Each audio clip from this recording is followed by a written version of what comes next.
worship with us. Everybody do it. Let's go. We're gonna turn the world upside down. We're gonna turn these people right side up.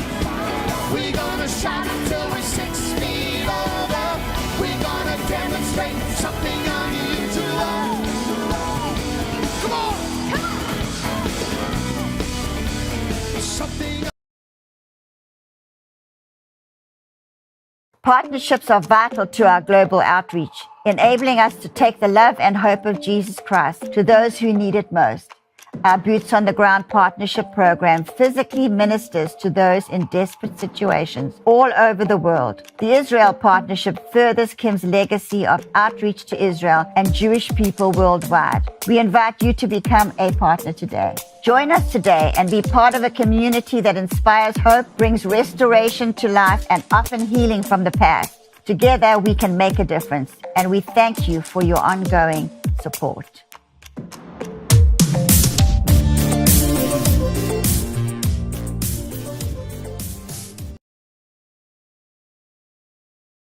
Hello, friends. I'm Donna Clement Petrushka, and I am honored to invite you to something truly extraordinary, the Kim Clement Prophecy Vault. Now you can gain unprecedented access to my father's entire digitized video archive. Every prophetic moment, every powerful teaching, every anointed worship session is now available to you in the Prophecy Vault. We've also enhanced the prophecy database, meticulously updating it with new video content and profound insights. Plus, I'm excited to share that my dad's special School of the Prophets teachings are included, offering you deep, transformative lessons on hearing God's voice and understanding his revelations. As part of your membership, you'll also gain access to my prophecy blog, where I break down and analyze my father's prophecies, connecting them to current events.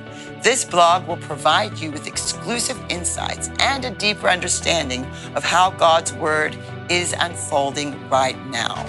And we're offering something truly special: exclusive analysis sessions available only to members of the Prophecy Vault.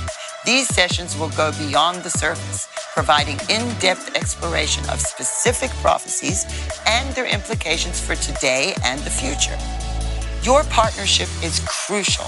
Not only will you gain access to these incredible resources, but you'll also help us continue the vital work of preserving, digitizing, and adding new Kim Clement material to the archives. So, I'm inviting you to step into the Kim Clement Prophecy Vault. Let's embark on this journey of revelation together, and I can't wait to see you inside.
This is what happens to your body when you eat cheese.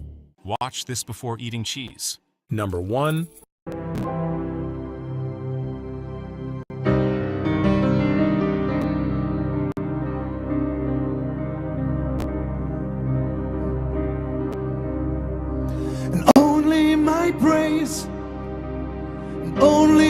song in the middle of the night will draw me to you. And only my love and only my faith in the middle of the night will draw me to you, will draw me to you.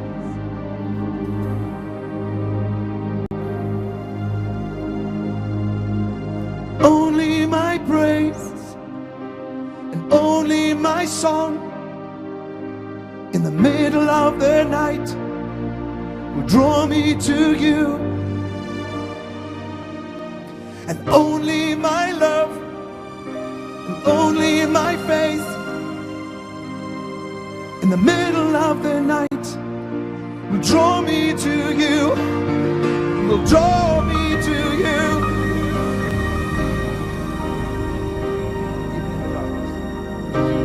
Even in the darkness, you're there. I can feel your arms around me. I cry out, and it's my song that draws you near. Even in the presence of fear, I can feel your peace in my heart. I cry out, and my soul begins to breathe. Soul begins to breathe. Oh, yes. Soul begins to breathe. Oh, yes. Even in the darkness, you're there. I can feel your arms around me. I cry out, and it's my soul that draws you near. Even in the presence of fear, I can feel your peace in my heart. I cry out, and my soul begins to breathe. Oh, That's what he wants. yes. Soul begin to breathe. Only my praise, only my song in the middle of the night will draw me to you. Only my love and only my faith in the middle of the night will draw me to you, will draw me to you.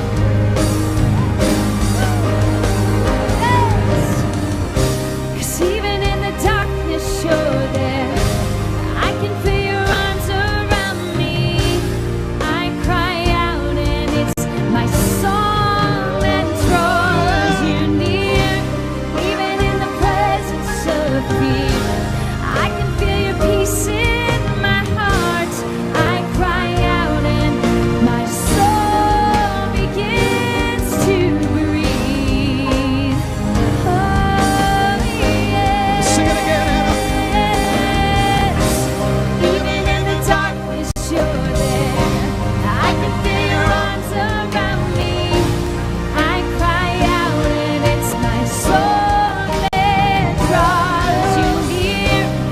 Even in the presence of fear, I can feel your peace in my heart. I cry out, and my soul begins to breathe. yes, yes. Soul begin to breathe. Soul begin to breathe. Breathe, breathe, Souls begin to breathe right now. breathe. Come on, me. Souls begin to breathe right now. I begin to breathe when I feel you near. Yes, come on. I begin to breathe. Just a glimpse of you. My soul, my soul, my soul begins to breathe. At your presence, Lord, there is life. My soul begins to breathe. At your presence, Lord, my soul begins to breathe. When I sense you near, next to me, know you'll be there with me.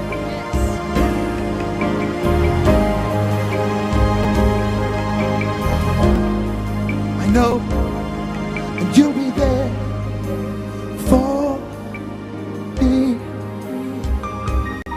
and I'll be there for you, and you'll be there for me. I know, and I'll be there for you, and I'll be there with my grace. Sing us. And I'll be there with my song. And I'll be there with my love. Yes. And I'll be there with my faith. I'll be there.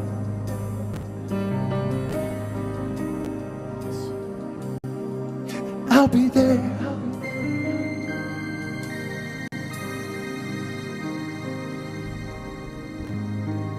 And I'll be there for you.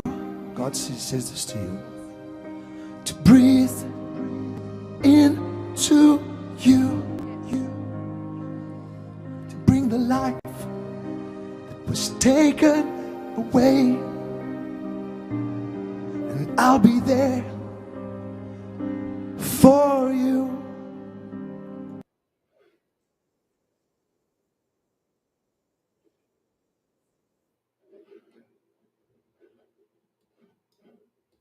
Am I on? Oh, I am on. That was so beautiful. Wasn't that beautiful, you guys? I just, I told Lou to play some, a little bit of worship before we start because I love to do that. I like to start off that way. And also, my blood sugar was dropping and I needed to eat a banana. So I've eaten my banana and I feel better. Hi, everybody. Welcome to Code Breakers Live. I hope everybody's having a good Sunday. I've been sitting here reading your comments while I was eating my banana. And yes, I have my friend Amanda Grace is about to come on. But before I bring Amanda on, I wanted to address something. God is amazing the way he works, I have to say. And if you guys recall, last week I had Trey Smith on. And I had Trey on to talk about the pyramids and the whole thing that's happened with the pyramids. Of course, Trey Smith is the perfect person to talk to those things about. And he didn't talk about the pyramids right away, if you guys remember. He started talking about he actually made a confession here last week, didn't he? About some things that go on behind the scenes in regards to taking down Christian ministers, especially those who are well known, and some of them deserve to be called out. Some of them, there's many of them that get up to no good. I'm going to share the Trey first. So, we had that whole discussion last week about Paula White, right?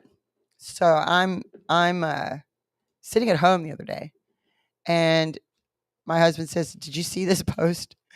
And there's this post about Paula White, and in the post, I'm going to show you the post. We have the post, right? With his, yeah, I sent it to you. Okay, so in the post, one of these accounts that I follow on X, and I follow this account. It's called Shadow of Ezra. It's not anyone I would promote or anything, but I follow a bunch of people on X. I even follow Bricks News. So I obviously follow even people I don't necessarily like or agree with. I like to see what's going on. So I see this post. Paula White is selling these particular things that you're going to get your own angel and you're going to get all this. If you give $1,000, then you're going to get this. This is what the post said. And so I didn't know. I'm sitting there and I'm going, oh man, I just did a whole thing and I defended Paula. Like, what is she doing? And I hadn't watched the video. And so I said, you know what? Maybe we should watch the video that the guy shared and see what she's saying because it doesn't sound right. And so I go and I watch the video and I realized, oh my gosh, they have actually, they have her. She's doing her Easter message, and she's reading from Exodus, and then they cut her off. And they go to a thing that they put at the end of their broadcast for anybody who gives over $1,000. Then they will send you a a cross, and just as a special gift for people who give over a certain amount of money. They just want to give, you know. And I realized that they had grossly misrepresented what she was doing. I'm going to show it to you. I'm going to show you the video. I'm going to show you everything I'm talking about.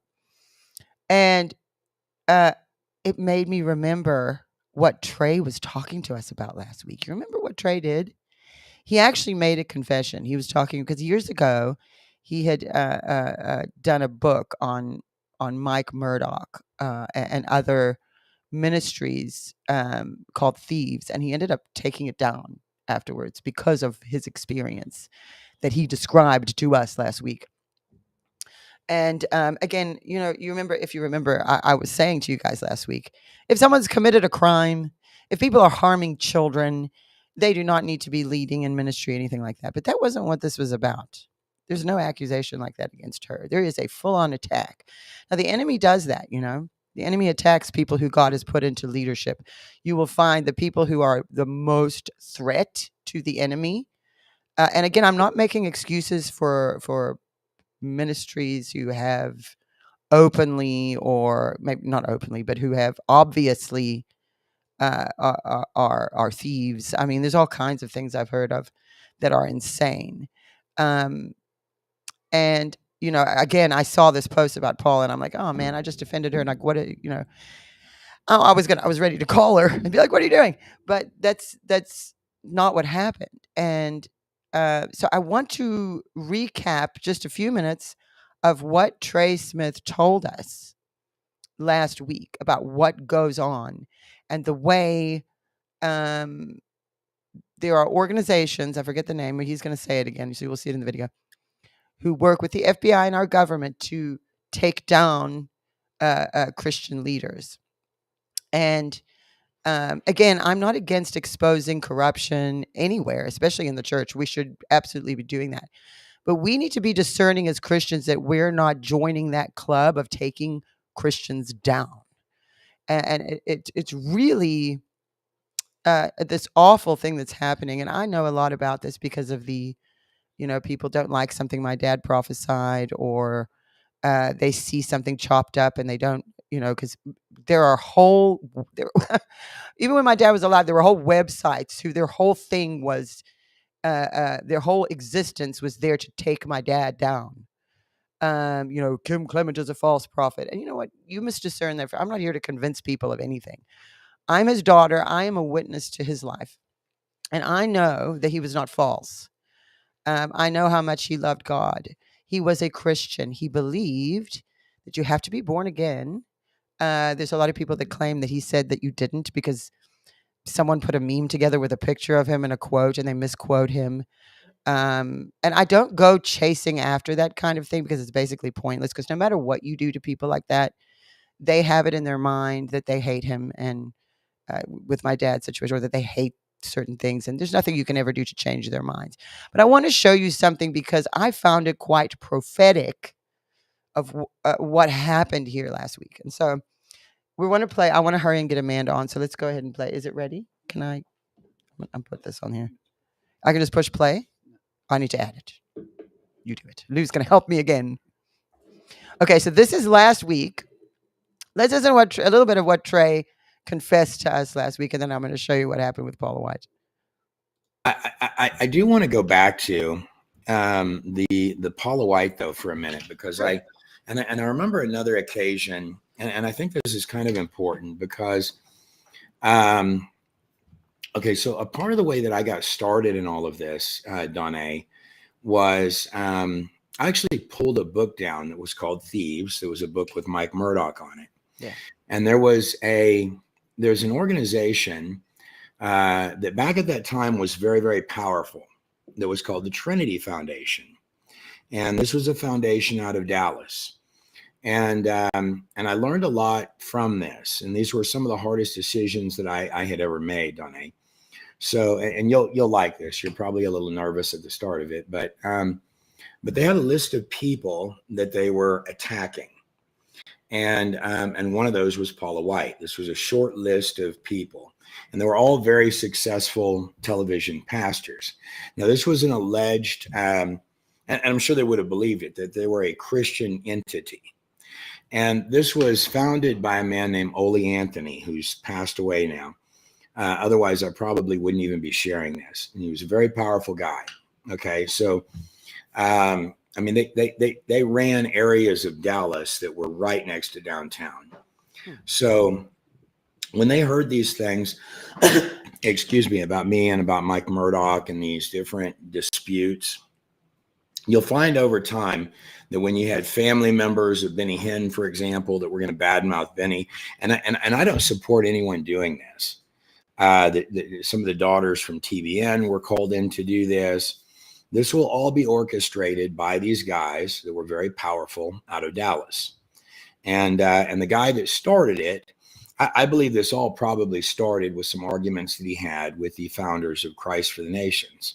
And he came from a powerful family, and what he decided he was going to do was wreck other successful Christians' lives. That's my opinion. I sat out there on the balcony with this guy many times while he'd smoke his little pipe and listen to stories.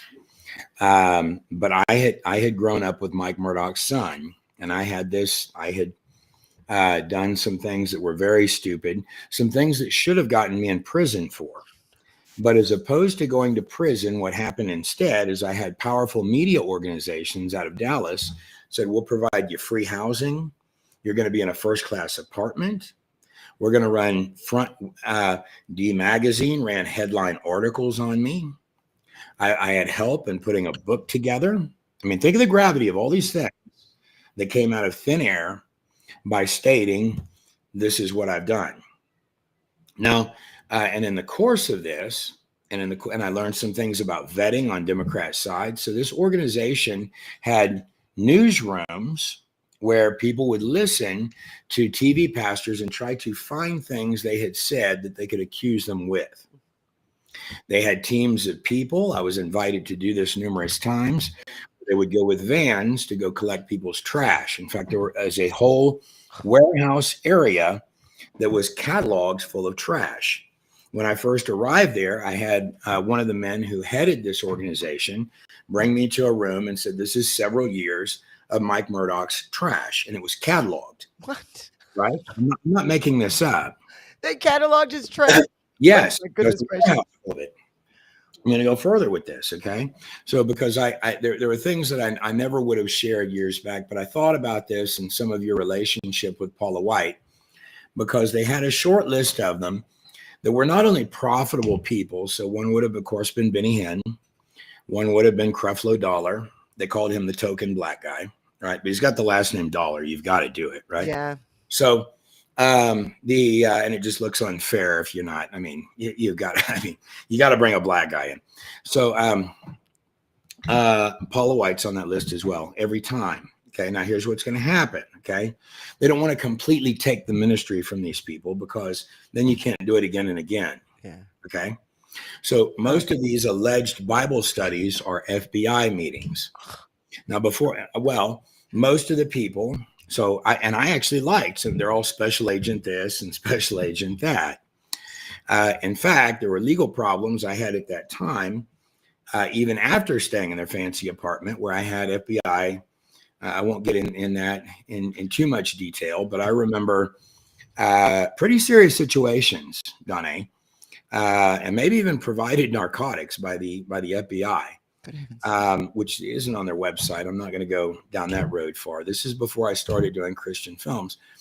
But it had a real impact on me, where lots of criminal things and poor choices you could have just made. Everything goes bye-bye. Here's your car back. Wow. Tell us if you have a problem again, because what we're doing here is really important. And we need you not collecting criminal charges. Okay, if you're following. Yeah. And and I was flown out to attorneys that were in Tulsa. And in the instance of this would have been, I hope this doesn't get me in trouble because these look like powerful people. Okay. Wow. These are massive law firms. And every argument that they're making is about this ministry and that ministry. They're clearly making a fortune off of ministries. So part of the argument that you would hear on CNN and other things would be, this plays a role in a second, because those media outfits, like at that time, The Daily Show had a God Stuff segment. That God Stuff segment is entirely put together, right? The things that Jon Stewart is going to say on the show and the materials he's going to play are put together by Ole Anthony's Trinity Foundation at that time. The segments for the parts on HBO, okay? Now, the way this is going to work is these people are going to be alleged of criminal offenses, most specifically and most often their taxes. Benny Hinn doesn't do his tax. And I'll tell you this about TV pastors, including Paula White, and I'm sure she'll recognize these arguments if you tell her, and the law firms from Tulsa and Dallas and other places. The first thing I heard out of this guy's mouth, by the way, I think they all believe in what they're doing in some form. I mean, we've just got to go punish these people for some reason. They're not doing it to Madonna or anywhere else. No. And if Okay, you that's enough. Okay, Lou, can you now switch me over to the Paula White link? Or can I do it here? Yes. Okay, I want to show you what happened with Paula White last week. I'm showing you guys this for a reason, because I think God kind of set me up for this. Because I was just, I was having Trey Smith on to talk about pyramids, and I had said something about Paula White. And then he told us that, he confessed us. You heard what he just said, what they're doing to take down the pastors. They don't want them to lose the ministries completely because they can keep doing this to them. But there's the FBI is involved. Prayer meetings are actually meetings of the FBI on how to take these people down. Okay. So then I see this post, right? Now, what I want to see is, Lou, can we see what he wrote in the post? Because that's kind of important. Let me read it to you guys. I don't know if Lou can actually show us the whole post. I don't need to do that. I think I'll just read what he wrote. Let me see. Did I text it? I did. Okay. So what he wrote on the post was, White House spiritual advisor Paula White claims, okay, this is what he says, that a $1,000 offering before Easter will unlock 7 supernatural blessings, including divine prosperity, healing, and an angel personally assigned to you. She promises that God will expand your inheritance, remove sickness, and grant you a long life. Okay? And then he plays this video that I'm about to play you. Okay? Now, as you can see, this is Paula doing her Easter message. And she's reading from Exodus. And this is her Easter message. And watch how they edited this. Can I just push play, Lou? Okay. All right. Watch how they edited this. This is how clever. I believe that when you honor God on Passover, starting on April 12th at sundown through Good Friday on the 18th and concluding on Easter Sunday, you can receive these 7 supernatural blessings for you and your house. According to Exodus 23, God will assign an angel to you. He'll be an enemy to your enemies. He'll give you prosperity. He'll take sickness away from you. He will give you long life. He'll bring increase in inheritance, and he'll give a special year of blessing. You're not doing this to get something, but you're doing it in honor to God, realizing what you can receive. For your special Passover offering of $1,000 or more as the Holy Spirit leads, you will also receive the beautiful 10-inch Waterford Crystal Cross. Don't miss your moment to release 7 supernatural blessings and provision into your life. And that's the video. That's all they show you. So I know at the end of every broadcast we do here with you guys, I will tell you of this. And if you give a donation of any amount, we will send this to you. And you can give anything. You give $1, we'll send it to you. And for this one, it's $25 because of the cost for us to print and ship it. So we don't have enough money to just send it for free. So we say, if you give a donation, if you're donating anyway, we want to send you something. We want to give back to you because we appreciate you supporting us. That's what that's about. We don't just expect, to just give. And so what they're doing there is they probably have some tiers. And so for the people that give $1,000, they have the Easter cross and they want to send it to you because you gave $1,000 and that's significant. So they want to give it to you. She's not saying that the angel is, she's teaching from Exodus. And then they cut her off. So you can't hear the rest of what she taught about. You don't hear anything more about her message. It's her Easter message. All they do is they cut to that, which is something that they'll play at the end. And anybody who gave $1,000 gets across. Now you can say, I can hear some people I can see you in the chat saying, well, $1,000. Well, sometimes people do want to give a bigger gift. Sometimes people can do that. And they're showing she is not doing what he claimed in that post, which is saying, if you give us $1,000, God's going to bless you with these things. That's not what she was saying. That was her Easter message. And they cut and edited that very cleverly so that it would look like that's what she was saying. But if you just watched that with me, and if you have ever given to ministries, any ministries, and look, if you don't agree with that, that's fine. But they deliberately misrepresented her in how they edited that. So this is what I'm trying to say to you. Is that is a typical thing for ministries to do. They want to be able to show appreciation to the people who support their ministries. And so, like for instance, with us, I'm going to say to you, if you give anything, I want you to have this because we appreciate your support. That's the same thing they're doing. They're just a bigger ministry. Okay. So they have that cross. They can't just have them made and ship them because the cost of doing that, they would. I'm sure they'd love to do that, but there's not enough money to do that. Paula White doesn't need money. She's married to the guy from Journeys, who she got saved and she fell in love with him and she married him. And he takes care of her. She doesn't need money. She doesn't need to do any scams to make money. That's just a standard thing that people do. But they misrepresented her on purpose. And I'm showing you that today to show you what God just did with us here in the past week. Is that because when I first saw it, I even was kind of like, oh man, Paula, why did you do that? And then I realized, I said, you know what? I haven't even watched this video. Let's just watch the video and see. And I saw exactly. And I thought, oh my goodness, that's exactly what Trey Smith was talking about. That he was involved in. He confessed to us.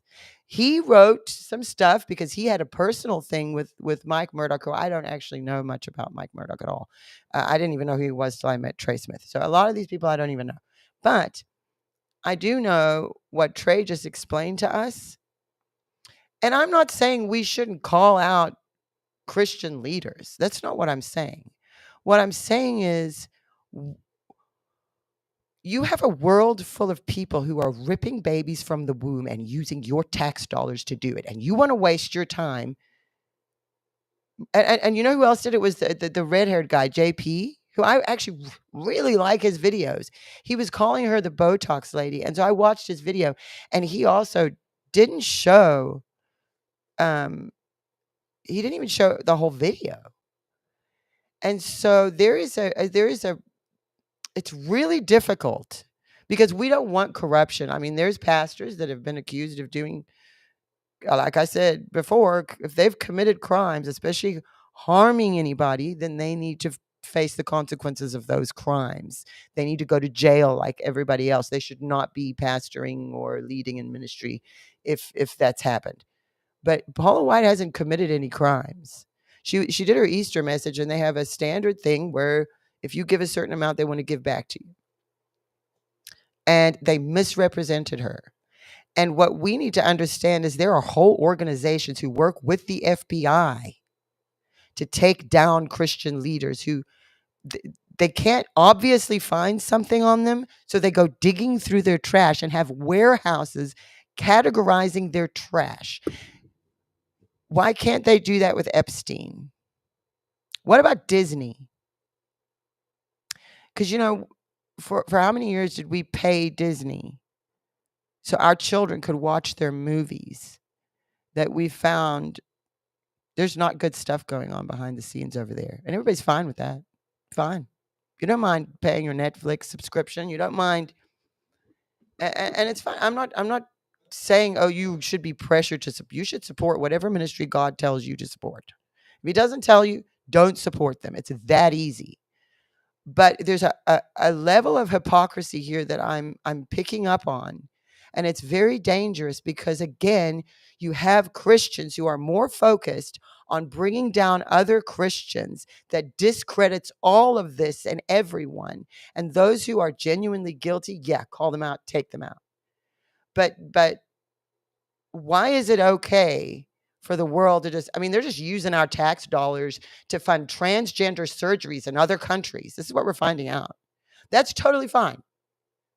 But Paula White wants to give a special Easter cross to people who gave more than $1,000 to her ministry, and she's the one that we're going to tear down. I mean, I've got people on my X page who not only are attacking me now, and it's one account in particular, so I'm starting to think this is probably one of those that are paid, that have the apartment Trey Smith was talking about, that all their crimes got taken away. You see what I'm saying here? So I just wanted to start that today because you need to be aware as Christians spiritually what is going on here. We are in a spiritual war, and we need to remember who our enemies are. There's a biblical way of dealing with sin, especially in leadership, and that's the way we need to handle it. And we also need to be fair, and don't let yourself be deceived so easily, because those were accounts that I followed, that I like. And I don't think that they're even, because if you think of JP or Shadow of Ezra, that account that posted that, maybe they don't even know. Somebody sent them the video and they don't know anything about ministry because they're not Christians like we are. Maybe they're Christian light. So they don't understand, and they repost it, or they also don't like it and they speak about it. And, we're completely like, before Trey Smith told us that last week, I didn't know any of that. Like, it's FBI meetings and they're saying it's prayer meetings. And the guy he was talking about, who's passed away now, sitting there smoking a pipe, slandering Christians. And his whole thing is taking down Christian leaders, and they have to go and find stuff. I mean, if something's obvious, then it's like, okay, we got to deal with that. Like, you can't be a pastor anymore. You can't run a ministry anymore. You're committing crimes. You need to go to jail. That's not what I'm talking about. I'm talking about it is a concerted attack to anything Christian to discredit it, and it is working. Because I was going through X today, and how many people mock us and put us down. So we shouldn't be adding to that. We should be praying. Look, if you don't like Paula White, you don't have to like Paula White. She just was the example this week, and God has put her, and Trump chose her because she was there 20 years ago leading him to Christ when nobody else cared. All those people on X that talk bad, oh, she shouldn't be the one leading them, and she should. Where were you 20 years ago? You didn't like Trump. You weren't thinking about Trump. I'll tell you what happened. When my dad met Paula White was 1989, I think. And Paula told me this story last year sometime, because I actually talked to her on the phone, because I had found some emails between her and my dad about her, because she was emailing my dad because she wanted my dad to go meet President Trump. So this was 2015. And she had sent my dad some emails, and I was emailing them, and I ended up talking to her. And, I lost my train. Why was I telling you about that? Lou, I'm losing my train of thought. I've got like 20 things in my head. Anyway, the point is, we need to discern right now. And this is part of the spiritual war we're in. And yes, in the White House. Trump chose her, and he chose her because he trusted her, because she's the one who led him to Christ. He said the sinner's prayer with her 20 years ago. And all these pastors, they're up there like, well, she shouldn't be there. She's a woman. Well, or she shouldn't be there. She's a whatever.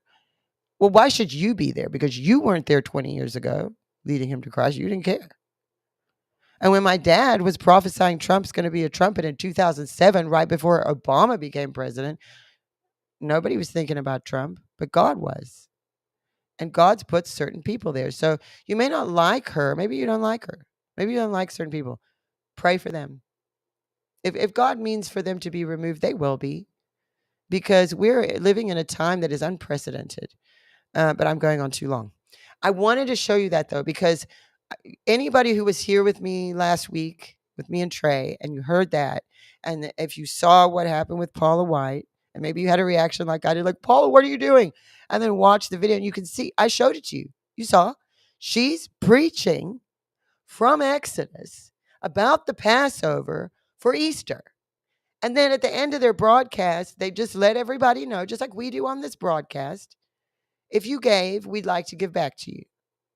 That's all. And they determine the amount based on the cost to create, because that's a beautiful crystal cross that they're giving for Easter. So instead of selling it, they're saying if you donate, this is a high. They might have other things that they send. Like I have 2 different books that I send. We're a much smaller operation over here, but you can see how that was misrepresented. So I just want to appeal to you and say to you right now, and again, excluding crime, if someone's been at a Diddy party and maybe they were at that Diddy party and nothing happened. So we should pray for them. And if there's evidence that comes out, they need to go to jail for crimes they commit. They shouldn't be leading any ministries. I'm not making excuses for that. I'm saying make sure that you're not part of a group of Christians whose entire destiny is to tear down other Christians. Because you know what that does to us? It just weakens us. If it's legitimate, then it needs to happen. But if it's not legitimate, if they're just slandering, and I find that Christians are the worst. The most stones that have been thrown at me, especially after my dad died, the most cruel and vicious things that have been said to me that have had me weeping because, number one, they were so unfair and so untrue, and there was no way to defend myself except for to go to God and say, God, please help me with this. That's wrong, and that's the devil's plan to weaken us. We have to, and it's difficult, but this is part of the warfare. So, speaking of warfare, Amanda Grace has written a book, and I contributed to it. It's called The Revelationary Wars. So let's bring on Amanda Grace because we're going to run out of time, and I've gone on too long with this. Where is she? There she is, my beautiful friend. Hello, Amanda. It's been so long. It's been so long since you've been on here. We've all been so busy. I know. I'm happy to be here. So how are you feeling today? Okay. I'm feeling okay. Yep. The Lord a couple of days ago, he threw a curveball at me in a very funny way. What happened? All right. Your lovely cousin has the pictures that I sent. Yes. And a couple of days ago, now we're in the window between Purim and Passover. So keep this in mind, right? We're in this very turbulent, serious window right now. And so a couple of days ago, I go to look at 2 animals that we were considering taking in at the sanctuary that desperately need help. Now, I'm not going to tell you those 2 yet because it's weeks away. Okay. Us taking them in. However, at the last minute, the woman goes to me, I have 2 white doves. Can you take them? And I looked up at the Lord. I'm like, you got to be kidding me. Like, I just looked up and I was like, and there they are. Shalom and Shiloh, I named them. And only God during Purim and Passover would send me for another animal to set me up to have me come home with 2 doves. Oh my goodness. That is so beautiful. Mm-hmm. Oh my God. You know what that makes me think of? My dad. He did a concert in Israel at the Tower of David. And my dad was so dramatic and just over the top with everything he did. And he had them release doves at one point. It was just the most beautiful. It actually ended up being so beautiful because he was just in the middle of worship, and then he had people dancing, and it was just a great celebration at the Tower of David. And he released those doves. That's the first thing I thought of when you showed me that. That is just such a blessing. Isn't that wild? So yeah. So and God just has his way of doing that. You remember he sent you that lamb. He does. He has his way in different seasons of doing this and of sending them for specific purposes. And so I know there's a purpose for these 2 doves for the season we're coming into. So I know there's something very prophetic. Yes. And actually the timing of it too, because one of the main things we wanted to talk about today is your book. Oh, yes. And it is going to be released. My beautiful friend contributed 2 chapters because her father was such a large part of this. I did. I contributed 2 chapters to Amanda's new book, which is coming out April 1st. Is that correct? There you go. Yes, There it we're is. 2 days away from And the official launch. don't you love the cover, everybody? I love the tree. The tree of the knowledge of good and evil, that is. And then at the bottom, it's the prophet on the mountain. Beautiful. It's Seeking the Lord. absolutely beautiful. I just love how the cover turned out. And the title is so unique, The Revelationary War. So tell us a little bit about like what happened. This is your first book, right? This is my first book, which is interesting. And I'll tell the backstory because it's an amazing Yes. backstory to how this book was written. So basically, Charisma had pursued me for 2 years to write a book. And they wanted me to write a book about my life initially. And the Lord is telling me, it's not time to write a book about your life. At the same time, the Lord is telling me this. He's telling Joy, Steve Strang's wife, the same thing. And she's telling the board, it's not time for Amanda to write a book about her life. Amanda's supposed to write a book first about prophecy, but I don't know this. So we're being told the same thing around the same time. So I go, okay, Lord, then I won't write the book about my life yet. You're saying it's not time for that. Okay. So I waited on the Lord. And a pastor of a friend of ours who does our intercessory prayer in Texas, Pastor Rick, has a dream. He's very prophetic in his own right. And he has a dream. And in the dream, I'm on a stage with him and I call somebody out of the audience who is in ministry. And I tell them in the dream, they're supposed to write a book called The Revelationary War. And I have him type this up and I send it to that person even. So I forget about it after that. I've done my job. No, not really. So 7 months later, the Lord returns to Pastor Rick in a dream and says, why will man not do what I tell them to do? So now I'm going to a woman. That's exactly what was said to him. And I want Amanda to write this book, call it The Revelationary War. And I want her to ask Donna if she will be willing to contribute to this book. If not, Amanda has to write it by herself. But if Donna is willing to contribute, then that is what has to happen. And basically, I get told this and I go, okay. And I even double check to make sure nobody else is writing this book. And sure enough, they weren't. So now I have confirmation and I knew. And so that's when I went back and said, let me tell you what just happened. I tell Charisma now this whole account, start to finish. And they felt the presence of the Lord enter the room and they said, this book has to be written. Yes. We need to pray right now. And then they said, surprise, you've got 2 months to write it. And I went, remember. like being shot out of a cannon. Oh my goodness. I remember this too. And I remember, I obviously know this. I just wanted the people to hear it from you. And what I did was the parts that I contributed all had to do with the vision that God gave my dad in 1993 about the warriors Yes. of the new millennium and the unusual people that God was going to choose to use in this time to fight this very unique war. I guess I'm one of those people. You definitely are one of those people, without question. And Okay. so it's just it really it was a really cool and fun experience. It was a little bit of pressure on you there, your first book, to say 2 months, because I certainly know I can see people in the chat telling me, well, Donna, you need to write a book. Well, I'm sort of waiting on a couple of things. I am writing a book. I've actually started the book about my dad and myself. But I have to wait on a few things before it's time for that to happen. And so I was so honored that you asked me to do it. And it was such a blessing. So everybody, it is coming out. It will be released April 1st. I know I'm seeing in the chat, a lot of people did pre-order the book. And again, this is Amanda's first book, you guys. And it is so good. It is good.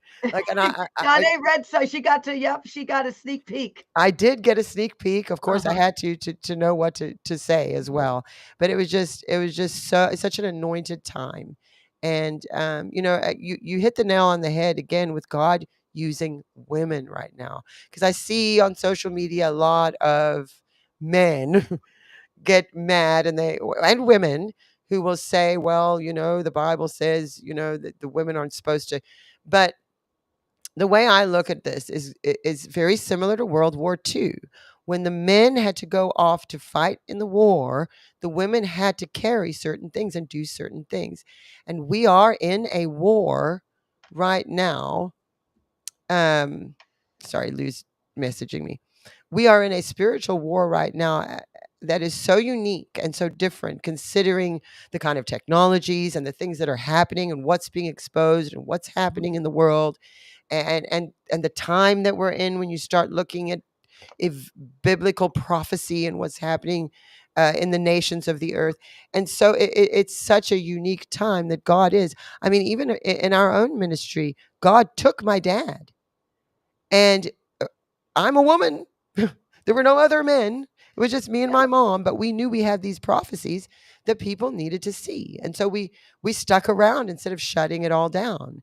And I am so glad that we did. And it's not that we're trying to be men, because that's a very big problem that's happened with It is it's a feminism. lie of the enemy, actually, to Really, really take women out of their purpose. yes. Yeah. And feminism has unfortunately done that, to where now they can't even define what a woman is. And if you want to be a real woman, then you're going to have to be a man. And this is actually going back quite far, where women have to, you've got to do it better than a man. That whole idea is very damaging, actually, to what it means to be a woman, because being a woman it is necessary. And what you see is the weakening of men in our societies, because the women who are supposed to be doing what women do, and I'm not saying every woman needs to be barefoot and pregnant in the kitchen. There's many women that God has called. Again, we can look around the world that are called to do certain things, but there's a standard for women, this idea, this lie, you have to be a man, to the point now that it's become the transgender thing, Yes. to where the woman of the year is a transgender man. And that is not good for women. And so we can see how subtle and cunning the enemy has been in this time to deceive many, but also to bring us down and make us feel there's something wrong with us, when God created us for purpose. He And did, and so, we're meant to be a helpmeet, yes, not a helpmate, a helpmeet, because we are meant to help meet where there is a weakness, or where there's a deficiency, or where there's needs to be fortification, right? The woman was created to help meet that yes, in a relationship between a man and a woman. Perfect example of this, how the Lord will rearrange depending on what happens when there is a special circumstance that arises. Me and Chris, my husband yes, suffers a traumatic brain injury, right? He can't do exactly. what he did. Now all of a sudden our whole lives change. I have to run the ministry on my own, right? He can't really be a contractor and a builder at the moment anymore. And suddenly the Lord has me raise up and help meet that head of household need, to help meet that now and help him with that, because the time required it. And when it requires it, sort of like when the Lord raised Deborah up as a judge Yes, amongst men, the time required it. It was a special and unique time in Israel when that happened, where it was needed and it was required. So yes. we're seeing that now. And really, just as the title of your book, The Revelationary Wars. Mhm. Now, tell me about the title a little bit. The title was spoken in the dream, and it's interesting because when it was spoken to me, and the Lord began to speak to me about this, and there was so much warfare trying to write this book. The enemy did not want this book written by any means. When the Lord started talking to me about the title, the first shot against man, because really the first shot against God was the rebellion in the heavenlies, right? The first shot then against God's creation was at the tree of the knowledge of good and evil. And it became a revelationary war where God spoke a revelation that man was supposed to adhere to. And then the enemy came in and countered with his own revelation. And it has raged through the generations, this war, and it has now reached a feverish pitch in the time that we're in. Absolutely, it has. And so I loved it when Amanda, you guys, when Amanda told me the title, I absolutely loved it. You can ask her. And then She was very when she excited. was designing the cover and what it would look like, the tree of life, and just all the imagery, just so beautiful. And so I'm so proud and honored to be a part of this. And I just want to thank you for just inviting me to contribute, because it was such an honor to do that. There you go, everybody. You can see. Um, oh, what is that background you've got there, Lou? That's exciting. Like we're That is. traveling through I feel space. like I'm in Star Wars in a galaxy far, far away. That's Like Lou this is where doing we're going right now. that's Lou doing what he does back there. But there's the cover, you guys. And so this has been something Amanda and I, and just in the beginning, just when she started working on it, I remember her telling me about it and not being sure. And so we're so excited. Release date is April 1st. That's Yes. right. Yeah, April 1st. because it's April Fool's on the devil. Yay! I That's love what that. this is. Yep, that's why. Isn't it funny that the Lord would have the book come out April Fools Yes. of all the times? April Jokes on Fools him. on the devil. I love it. Yep. I love it. Jokes And on so you him. guys, if I know I'm already seeing people in the comments are saying they've pre-ordered, so that's awesome. But if you didn't know about the book, or if you haven't had a chance, or maybe you forgot, it is released day after tomorrow, because there's 31 days in March. So that will be Tuesday. And please go and get yourself a copy of it. Have we put the ways to get it in there, Lou? I know there was a It's on QR Barnes code. and Noble too right now. So It's on Barnes and Amazon, Noble. it's That's on great. Barnes and Noble. So Okay, good. And so make sure you have a look at that. Oh, it's in the description. You guys, in the description of this video, wherever you are watching, Lou has put all the information so that you can go and get it. And then you guys can read what I wrote. I wrote a couple of chapters in there, great 2 chapters. chapters I wrote. Mhm. And I wrote the story about when my dad broke his wrists and what happened after that, and how God showed him the warriors of the new millennium. We are those warriors, everybody. That's us. And a lot of people can get intimidated by that, and maybe people get nostalgic of times past and when would I live. But you know what I feel? I feel like I'm so happy to be alive right now, that of all the time in history that we were, could have been born. Yes. I am so glad that I was born in this time, because this is a time like no other, and Yes. God is doing unusual things throughout the earth. Yes. And it's a time of revelation, really. It really is, because the good and the bad has been revealed to us, especially over the last decade. It's a lot has happened all through the Trump stuff, all through what's happening right now with Doge, with the uncovering of corruption, that God is not going to tolerate it anymore, because of the innocence that has been brutalized by this, specifically the children that have suffered. Not only the children that have not been given a chance to be born, that have been ripped from the womb, but those who have been abused and enslaved. And God is just not going to tolerate it anymore. And so he warned us through prophetic voices like my dad and also Amanda. Prophecy is not just about predicting.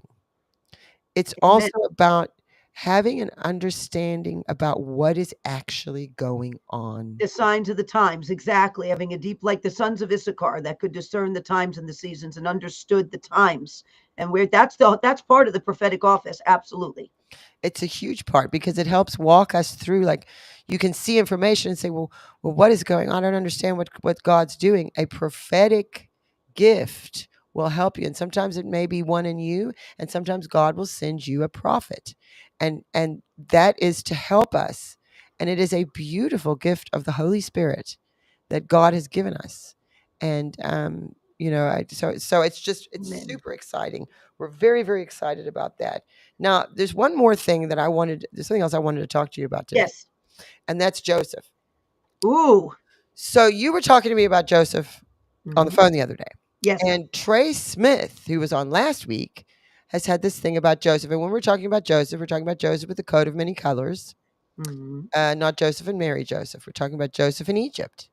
And so, of course, the other thing we've seen happen in this past week is some strange things have been discovered under the pyramids. And, who knows what that actually really is. I'm very excited about it. Yes. Um, Interesting. because I'm one of those Egypt people. But there's something I want to show you. Now, if they see that, are they going to see personal information? Email addresses? I have an email I wrote to my dad in 2012. I want to show you guys. And I was taking a humanities. Okay, I'm going to look for something while you're doing that. Okay. Go ahead. You can do that. Okay. So I was taking a humanities class on how do we, what if can you crop it somehow or scroll up? Mhm. Scroll up before you share it. Okay, there. You could start there and I can scroll. Okay, that should work as long as it shows like that. I just don't want people's, because I've not only my email address, but I've forwarded this to other people. So there's other email addresses in here and I don't want to like put out publicly people's private information. Mhm. Okay, well, wait, let me just I'm see gonna which is up. find it. Okay, that's up. All right. Mhm. Okay, so in 2012, I was taking a class on ancient civilizations. It was a humanities class. It wasn't history. It was on like culture and art in different ancient civilizations, and one of them was Egypt. And I'm just taking this class because I had to take I needed a what you call it, whatever. I just needed to take it, and so I was taking this class, and it was interesting. And I've always been interested in Egypt, and I've had all kinds of theories over the years, of course. And so this is an email that I wrote to my dad, and I put this all together because as I was taking the class, I'm looking at historical record from Egypt, so Egypt's history. Yeah. And in it, I'm seeing things that connect with the Bible. And it was so interesting. And so, okay, Lou, you can pull it up. Get my mouse. Yeah, Oh, I'm I gonna read found it. to you. Okay. I'm going to read it to you. Okay, so I'm saying this is me talking to my dad. I should have brought my granny glasses. I'm going to have to lean in. So I'm saying to my dad, okay, so I did some research on that pharaoh. So I had been talking to dad about this. And I'm talking about being wrong about Moses. I thought it was Moses. I was trying to find the time, like what era are we in?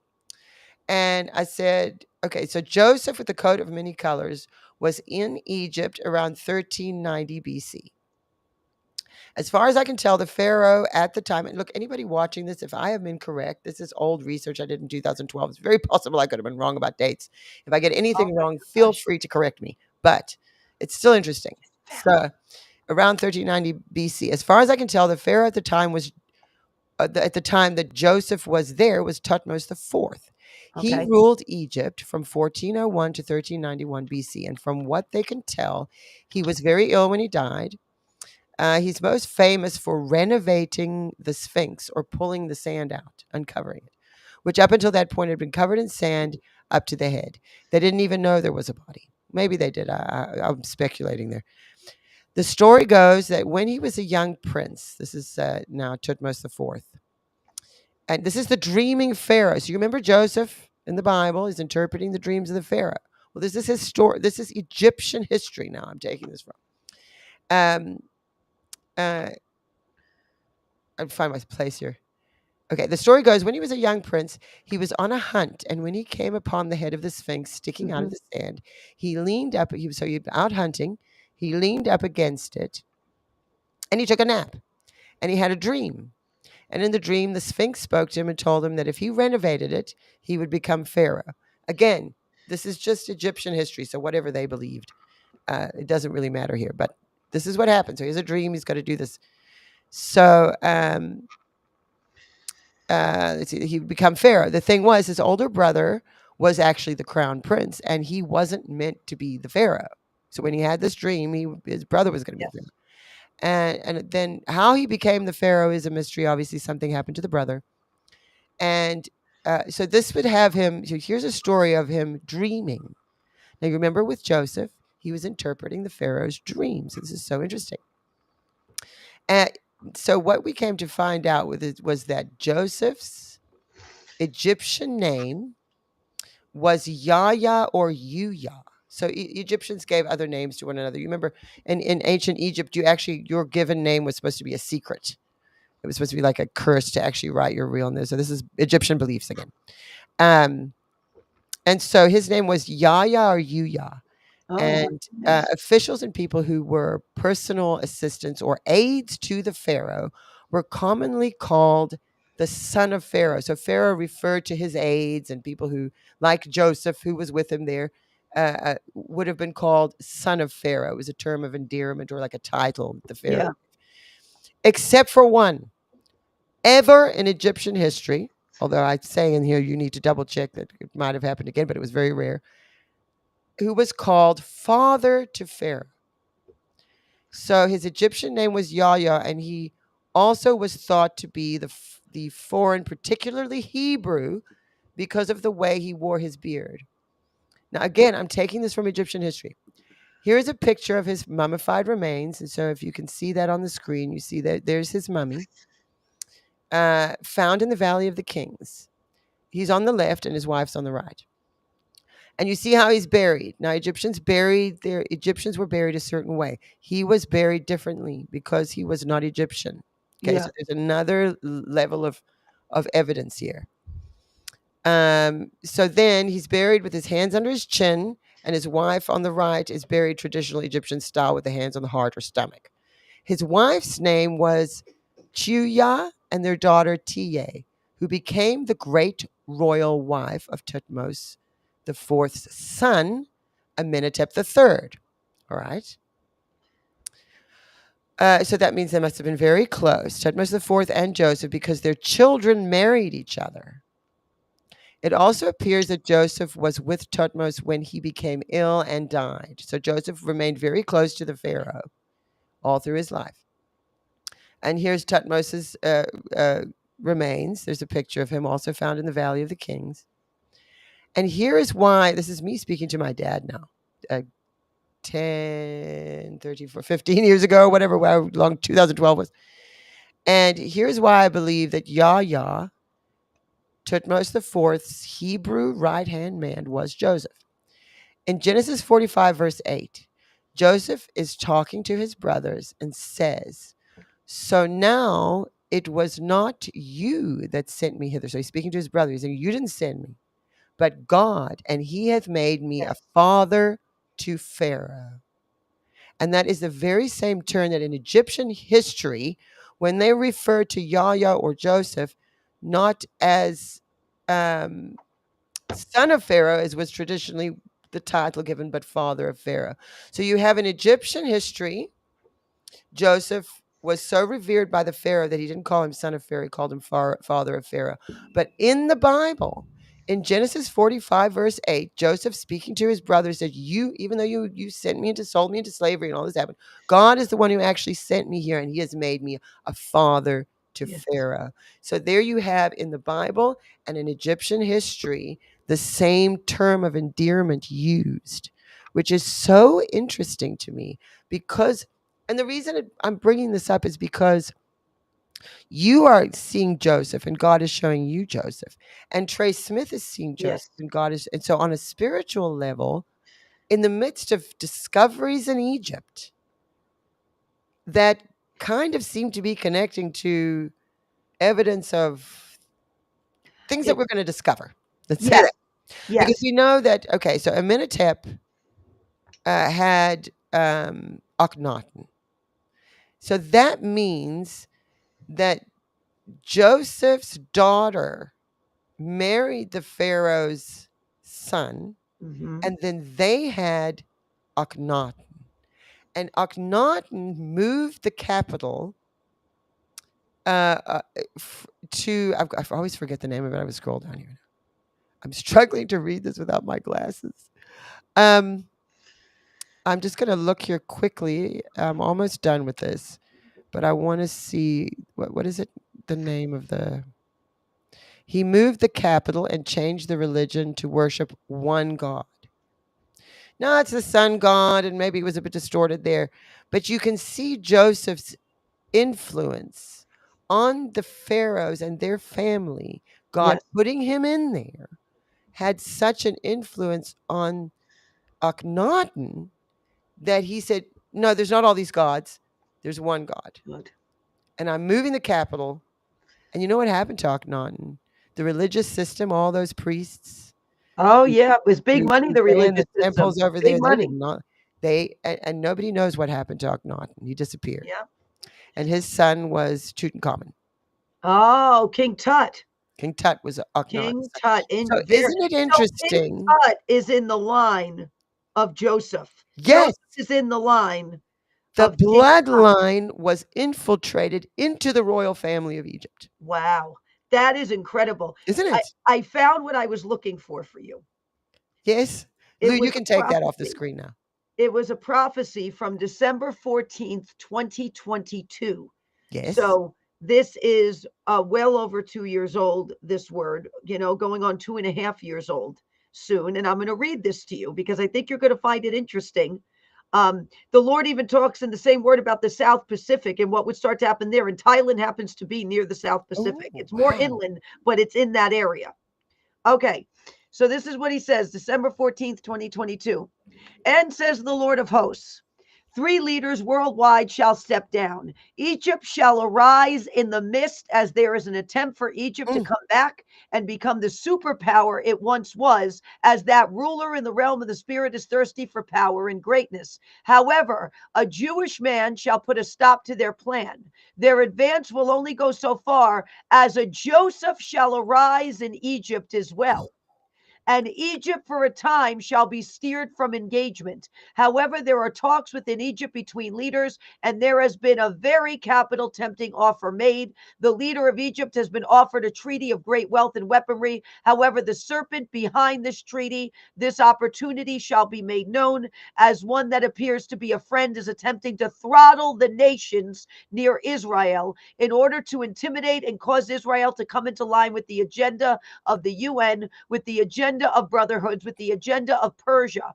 However, capital says the Lord, this will not occur as their plans will falter, for Israel will go forth and strike. There is a threat coming to the entire nation. That was October 7th, where Israel will be compelled to act, and I, the Lord thy God, will use my son Benjamin of my right hand or right arm to exact the wage and judgment upon this nation. Israel shall be protected. However, it will put other nations on high alert as the sirens sound and the UN has an emergency meeting. That happened. However, they too will falter. Will not hurt my firstborn, for they are about to suffer a strike, a blow so scandalous for the blasphemous ceremonies they did on holy ground. And he goes on about the UN a little more, and then he says, watch the South Pacific for events in the sea as well as the islands. Strange phenomenon and events for what is swirling in the spirit shall occur in the natural and shall be an indicator of what is about to come. And then he goes into the ecosystem. So this is back in 2022. Wow. This Wow, word Amanda. is given. And that's just happened in Thailand. Yeah. Oh, that was scary. That was a scary. Between Anybody Purim up and on those Passover, by skyscrapers? the way, within this window, that's when that earthquake strikes. I was actually about to tell you to do that, Lou. Lou's telling me right now. So we have a prophecy of my dad's. Oh, good. On Egypt and the pyramids, and he talks about Joseph too.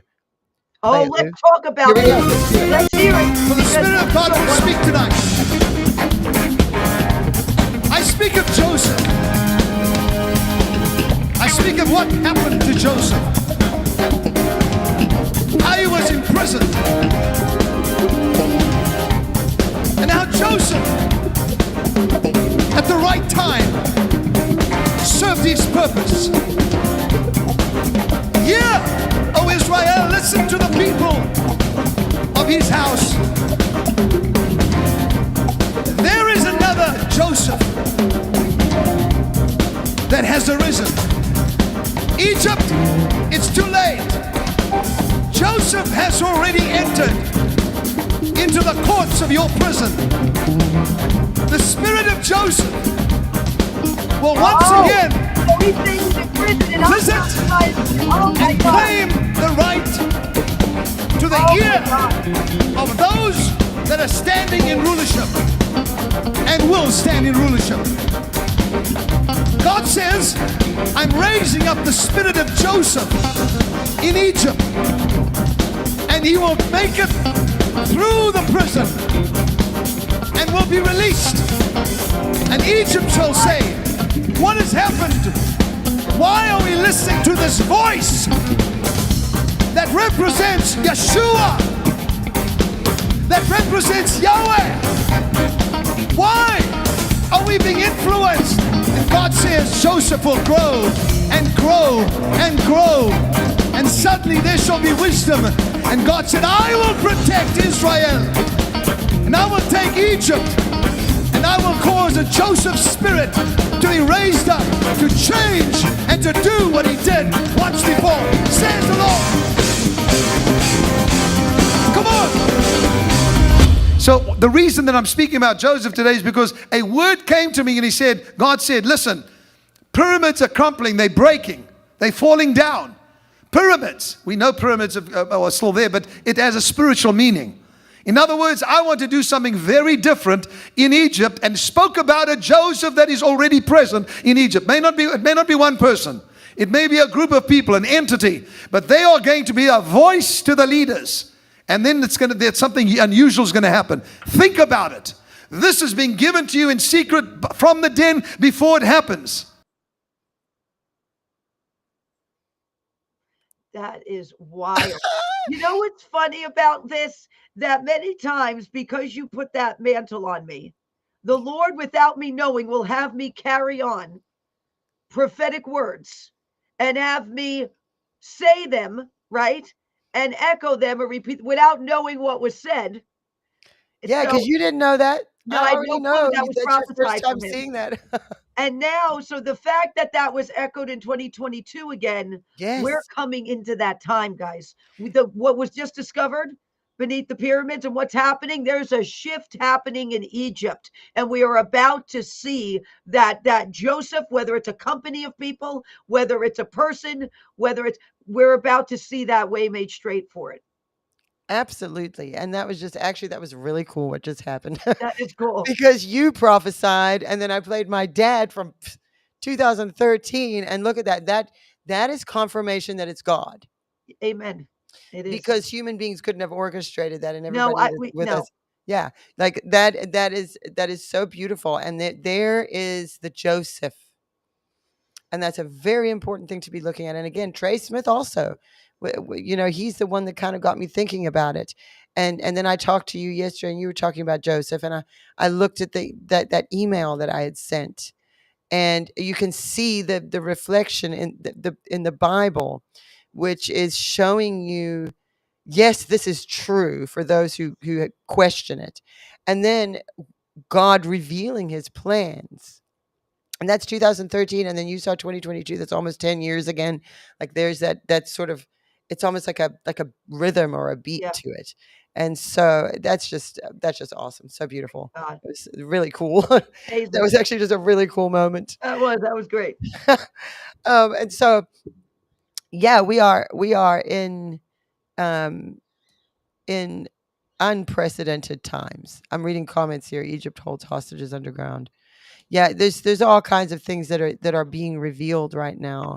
Do you know what happened in 2021 in Egypt? They did No. something very strange. So it's interesting that 4 years later, we see what's beginning to happen here. So in 2021, in the middle of COVID, Egypt did something very shady. Huh. They did an enormous ceremony and moved all of their pharaohs. Huge, you could go look this up. Huge pomp and circumstance. Huh. Huge parade of the pharaohs. And they did it, I believe, around the time of Passover. Wow, I did not know that. And these pharaohs were pulled from their tombs, you can look this up, and paraded in the streets and brought to their, quote, new home in the middle of what was going on in the world. So look this up, because this is a real thing, and Egypt really did this. And so the fact 4 years later, this is happening now, I don't think is by any accident. Oh, no, not by accident at all. And I could just, when I saw them I'll make get that the date while we're discovery, talking.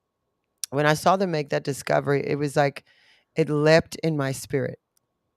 It's like this driving from in your soul, and it's not just like, oh, it's exciting, it's ancient.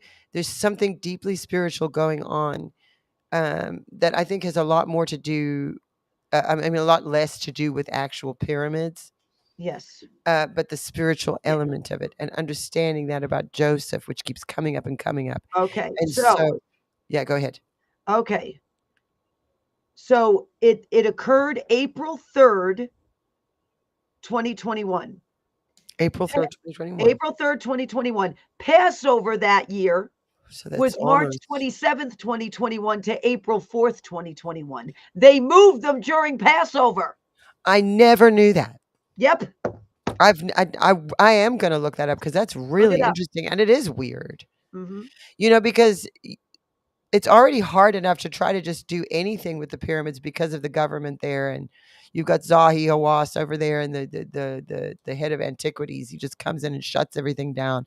It's very suspicious the way they handle all of that, because I saw people saying, you know, if they've done this scan under the pyramids and they see there's something gigantic under there, it's as easy as drilling a hole and going and having a look, and they will not allow us to do that. And that actually makes them look like they're hiding something. It really is It does. foolish, I think, of the people in charge over there.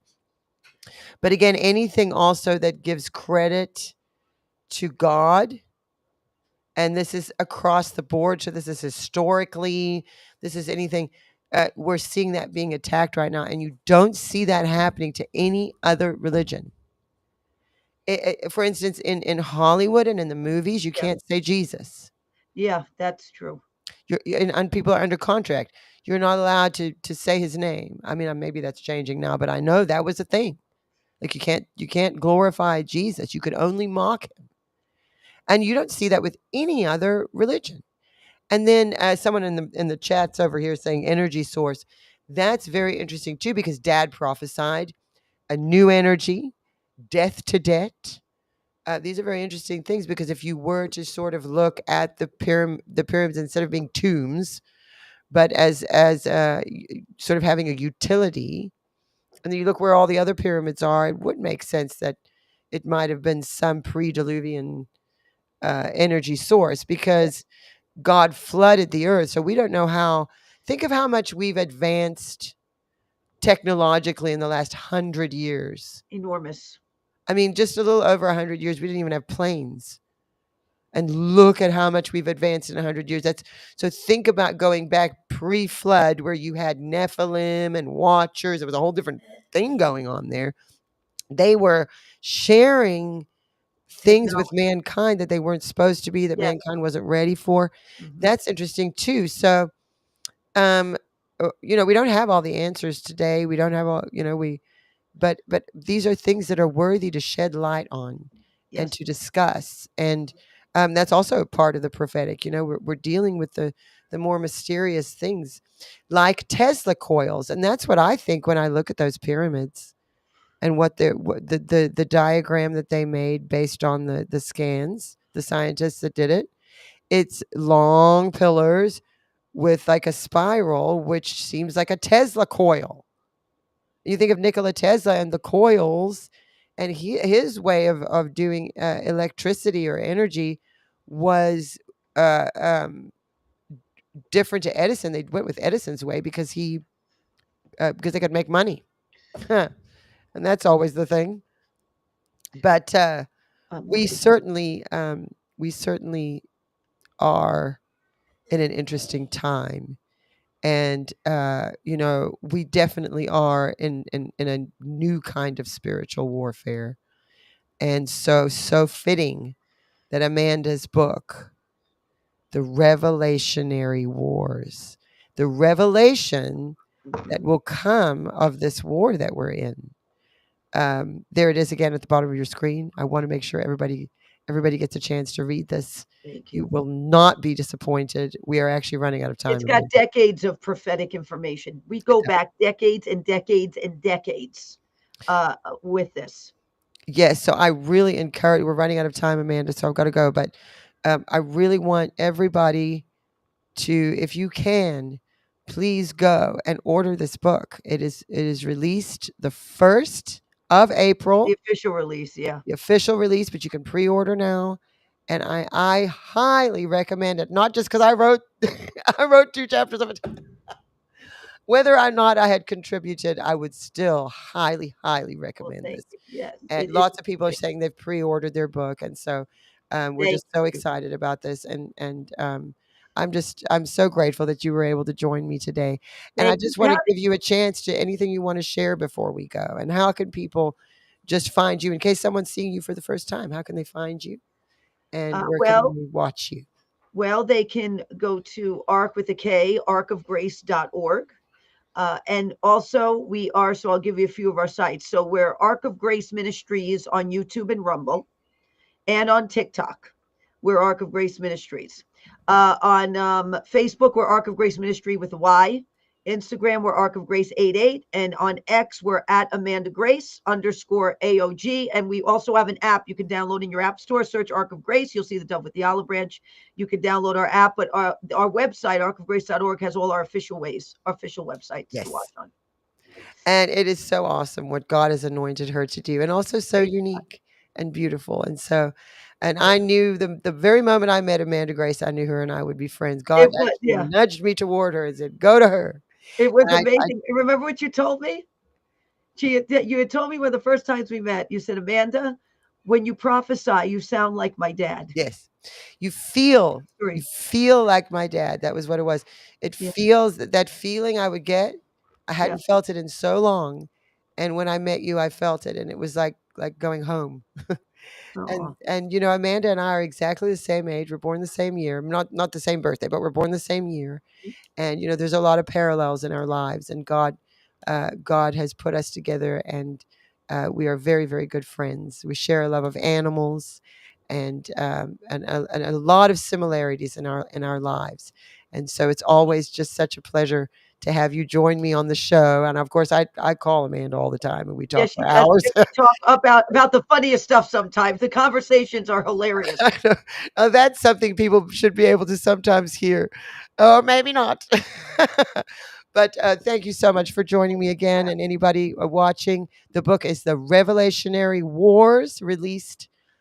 You can pre-order it now, but it will be released on the 1st, which is this Tuesday. And I highly recommend it. Please, please go and get that book and read it, because you are going to be blessed. It is going to help you to understand what is going on in the world right now. And this is why God gave us the prophetic. Like I said, it's not just about predicting things. It's about helping us understand and the revelation that comes with that gift. And so, again, I thank you so much for joining me today, Amanda Grace. Thank you for having me, my She friend. will be back soon for Yes, sure, I- especially if something exciting happens. Yeah. Oh, yeah. You should just call. Come right on.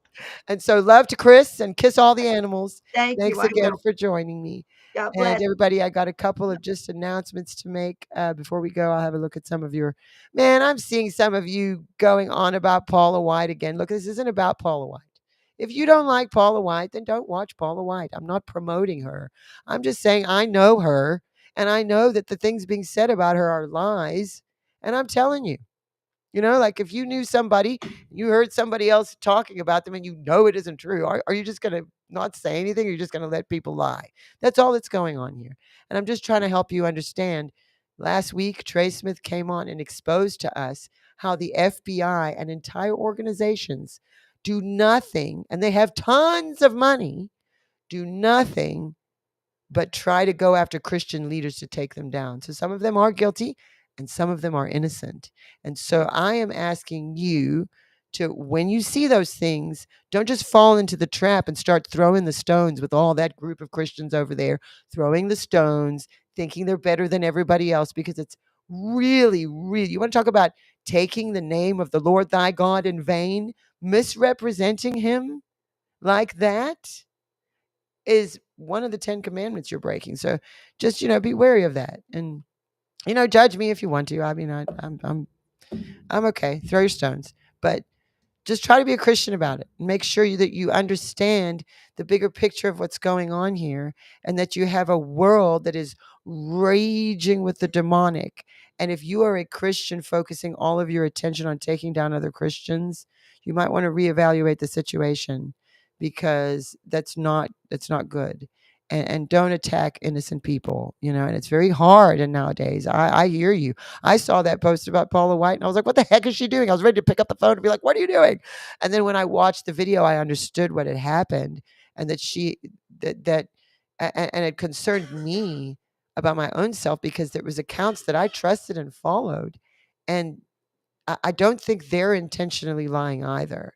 And I saw this happen with General Flynn during the election, where there was all those rumors going around about General Flynn and how he was going to usurp the throne from Trump, and he was secretly working against him. And none of that was ever happening. And I knew the reason I was able to talk about it, because I knew General Flynn, and I was right there in the Reawaken America tour around them, talking to them on the phone with them. And I knew that wasn't true. I knew, like, the bald guy with him. Well, I can't remember his name.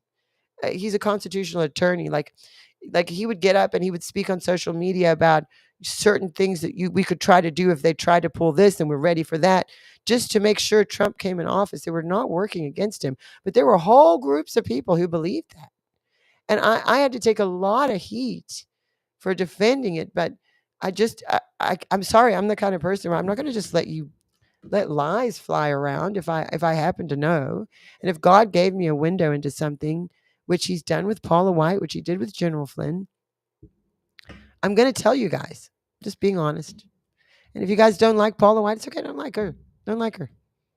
But just, find the right people that work out for you. Because God has all different kinds of people who are anointed for different things. And not everybody's going to go to the same place or think the same way. And God knew that. So he has anointed all kinds of people to do his work and to be his voice. And it's not an easy thing to carry that position in the White House. And I mean, at least there is that faith office in the White House. And at least Paula White is there getting people to put their hands on Donald Trump and pray for him daily. And to hear where we have a voice in the White House for the first time. And so maybe you don't like Paula, but, ask God about it. Ask God, pray about it. And if something, if I'm wrong, then, I'm going to admit I'm wrong. I do it all the time. I mean, everybody's really mad about the Kristi Noem Esther thing. Not everybody. A lot of you see it. But we released the video on Kristi Noem. Do you have that, Lou? Do we have it? Oh, it's okay. It's okay. If you go on my X page, you can see I posted a video where we put Kristi Noem in. And I did that. We did that because my mom feels very strongly that Kristi. A lot of people say Pam Bondi could be her, and I agree it could be. And we're not definitively saying. My mom just really feels strongly that it could be Kristi Noem because of certain reasons. And Lou is here to share with us. So go ahead, Lou. Well, I was reading when we shared it on our YouTube page as a short. One of the comments popped up and said, Kristi Noem is terrible because she shooting her puppy, and it was in a book, and her goat, and blah blah blah blah, and this prophecy is wrong because of all that. So I'm like you. I'm trying to think of a way of how I can explain this to her without, coming across as you don't want to be rude. Don't want to be rude. Right. So then immediately in my heart and in my spirit, probably, I just felt take a bit of the prophecy and just put that there. So I went in there and I looked where the prophecy said. It says, God said they hated her, but now they love her. So I copied that and I responded to her in the comment, just that section. She deleted the comment. Oh, shame. You see, but that's the other thing. We must. I showed her the truth of what was in the prophecy, a moment that was said. So there are people out there that really hate her. And I've seen comments where they say, well, no one hates her. No one hates. It's like, look, open your eyes. People do it. Now, we're not saying this is it, because we've left a question mark. Look, you guys know my track record on that. We've left a question mark on it. Touch that as the only reason that's coming out is because of my mom. My mom said, so I have to do what my mom said because she's my mom and she's my boss. I still think we'll definitely know by the middle of the presidency. And that's why when your dad says it, when your dad says in the middle of he was like a little bit elfish, remember? And we thought it was, because of the Biden administration, And and in the then us. middle of the bind, I that's why think I he thought it was was Carrie seeing. Lake. He was like, wait a minute, first term, He second term. was sort of Like there was two not sure terms. what he Wait was a minute, seeing. what's going on? You know, kind of like he wasn't sure which Middle, middle. yeah, the way he said it. So I still think because of everything that's coming out with Kristi Noem, she's at the border. She's down there. Cartels She's will be afraid of a cartels will woman. be There afraid she of a is. woman. Well, that's what my Beautiful mom's in saying. eyes. He said cartels will be afraid of a woman, and there she is in all her gear, A woman. standing in El Salvador in front of all those MS-13 Yeah. cartel gangs are all behind her. Oh. So that's why my mom said this is her. Also, he says a woman of faith. I looked her up because I was like, is she a woman of faith? And Yeah. she wrote and she said, God has put me in this position. She wrote that. Really? So Well, she does have big, beautiful eyes, but so does and Pam Bondi. she's a born so again. does Carrie. Like Well, they this all is have beautiful eyes. So I don't like Here's that the part. thing. I'm going through that prophecy and I'm just analyzing it like everyone should. But Yeah. I still think in the middle that plays on me so much. In the You know what? middle. When I of stand the before God one presidency. day, that's going to be one of the things. Esther's going to be one of my biggest things. Oh my God, why did you do that to me with the Esther? Esther's going to be our biggest thing. Because you guys know, I thought it was Amy Coney Barrett. Mm. I thought it was Uh, Carrie Lake, and I and then love also- Carrie Lake. also, I actually know Carrie. I have her phone number and everything. What's her name that wrote the book Esther? Yes, what's her name? Carrie McEnany. McEnany. We thought McEnany. it was McEnany. So I can't be trusted. Don't trust me with the Esther prophecy, okay? I'm But saying it just right now. read it. All the other stuff, and like I've said And about these analyze it. prophecies, this is what I am not the definer of what these prophecies mean. I'm bringing them to you. When a prophecy is fulfilled, you don't need me to tell you. Yep. You're going to know it was fulfilled. You heard the prophecy, you see it fulfilled. So this Esther thing, don't ask me, but my mom really felt strongly, and that's why we released that video. And I really trust my mom. She's very prophetic. She was married to my dad for 38 years before he passed, and she married him young and had me, and she, you know, really was. They were a team. They were a prophetic team. My mom wasn't the one on the platform prophesying, but she was very prophetic and guiding my dad through life of where will we live and what decisions we make. That was a prophetic team, my mom and dad. So anyway, you guys, this has been quite a day, and I know I did talk about these books earlier. And please, you guys, look, we just are grateful. Look, we need support to be able to even run a ministry, okay? We are not enriching ourselves in any way, okay? We don't make a whole bunch of money. You know, I just have a regular life. I don't have a fancy car. I drive a Chevy Silverado truck. I live in a suburb, in a little house. I'm not, and I'm fine with that. As long as God provides enough, then we're good. And so when we ask for your help, or when we are grateful when you give an offering, we're not trying to strong arm you. We're not promising you anything. We just promise you this broadcast and that we have these prophecies and we want to give them to you. We want you to see them because it helped so much. It helped so much going through the Biden years and understanding what was going on and giving us some hope for something to look forward to. And so that's why we do this. We weren't, you know, I'm not my dad. My mom's not my dad. We can't do what he did. Everybody told us to shut the ministry down. But if we had, nobody would have seen those prophecies.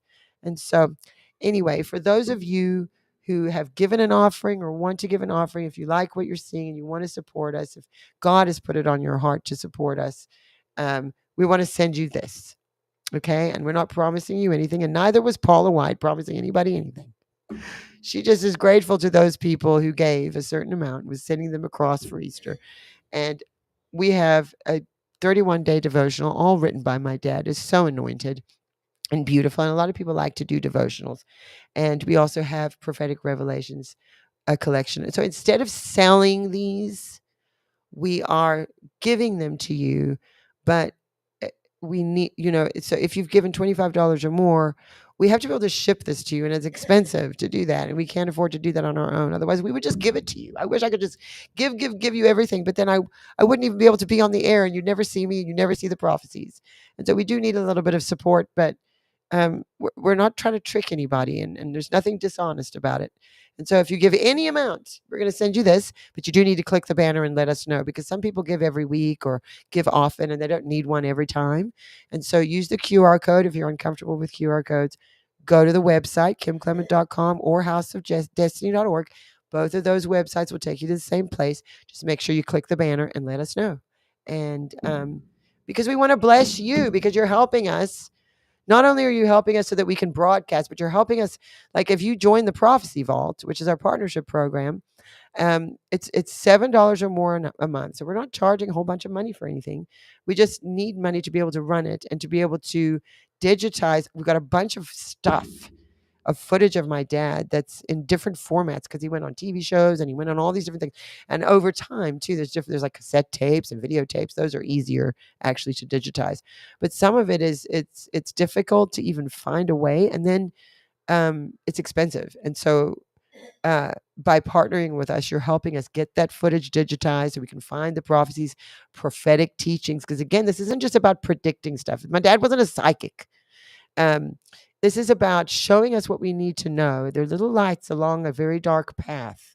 And God knew that we were going to have to go through this really like crazy time. And so he gave us people like my dad who were gifted to show us just enough to help us move in the right direction, or to know that we're going in the right direction. And so thank you so much to everybody supporting us. We love you guys. I love this time with you every week. I just, none of it is about money for us. And also for Paula, and this is what I was trying to say about Paula White. She doesn't need money. She's married to a really wealthy man who takes care of her. So she doesn't need to do any tricks or any things to make money. She has to run her ministry. That's it. And so in order to do that, and then, people, God puts it on your heart to give a certain amount, and they want to honor that and recognize that and give you something back, especially a cool little something at Easter time. So don't let yourself be deceived, and just, pray about it. Pray about it. Maybe I'm wrong. Maybe I'm wrong about everything. And then you can tell me I'm wrong. I hear it all the time. And I'm okay with being wrong. You know how much you learn? I've found in my life that the lessons that I've learned the best, that have just stuck in me like a rock, are when I was wrong and I was proven wrong and then understood the truth. And that's okay. Doesn't mean anything more than part of life and part of learning. When you're a baby and you're learning to walk, the first couple of times you're trying to walk, you're going to fall down, and you shouldn't be punished for that. You're encouraged. And so be encouraged by being wrong, because you'll learn if you're not proud. And don't be envious, and don't hate on our Christian brothers and sisters. Pray for them, especially the people God's put in power, especially our president, because man, is he dealing with a lot right now. It's been a rough week.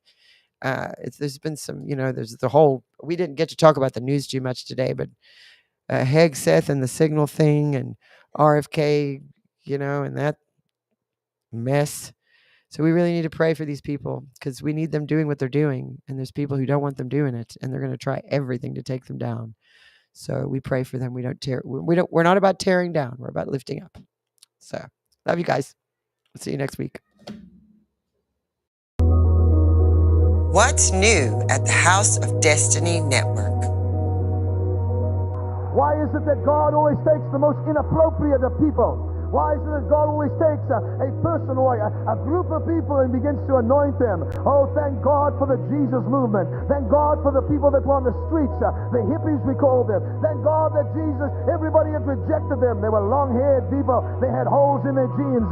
They were on drugs, and nobody thought that God would ever take them and raise them up to become some of the greatest people in the world, to be used mightily in the kingdom of God. But he did.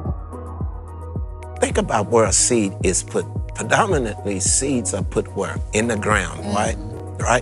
What is surrounding that seed? Darkness. Yeah. There's absolutely no light. Yeah. Yeah. And you place that little mustard seed in that sand or in that dirt, and now you have to do what? You have to nurture that. This is telling us that there's a time to go fast and there's a time to go slow. There's a time to act and there's a time for delay. But remember, delay is not denial. still the alarms goes off and people with families and children in Jerusalem, in Tel Aviv, in the major cities of Israel were running into the bomb shelters. So this is no game. I know that now, for example, America is engaged in attacking the Houthis back already for 4 or 5 days back in Yemen. That's it. A new sheriff in town backing up Israel and letting us go forth with the only way that maybe our enemies understand is power. That's it. That's what's happening. We see the demonic rage and the manifestation of that, even in the United States of America. It is unbelievable. And we see the nations that God was prophetically back then telling us, those are the places you need to pay attention. And we look in the news today, all of those countries he was talking about are in the news right now, big time. And it's all connected to Israel, and it's all connected to the Middle East and the beast of the East that Dad prophesied about so many times.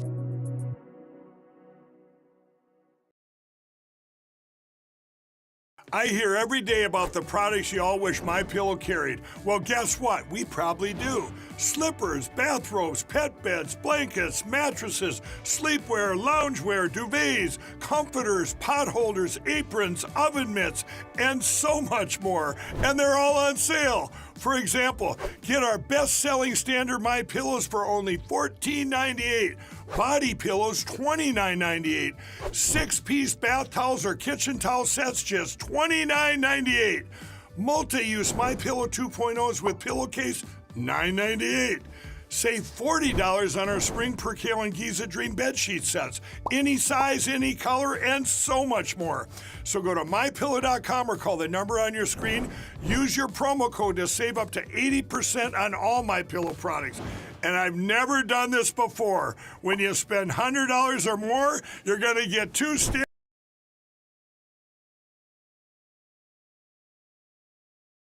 We here at the House of Destiny are partnering with you to let our viewers, of course, know about your company. It's Beverly Hills Precious Metal. Andrew, explain how that works. So I'll walk you through it right now. So if you go to bh-pm.com, right there on the homepage, you'll see a form that you could fill out. And that form is very important in letting us know how we can help you. So you just put in your first name, last name, email address, phone number. There's a section that says, how did you hear about us? And in there, put Kim Clement. And then there's a portion where you could write a couple of notes down on the bottom. Usually within about 24 to 48 hours, we'll contact you. And then by phone call, and then we'll go over everything with you. This isn't a high pressure deal. We always recommend that if you feel uncomfortable, take a step back, pray about it. You will gain the answers that you need by doing that, and come back to us when you're comfortable.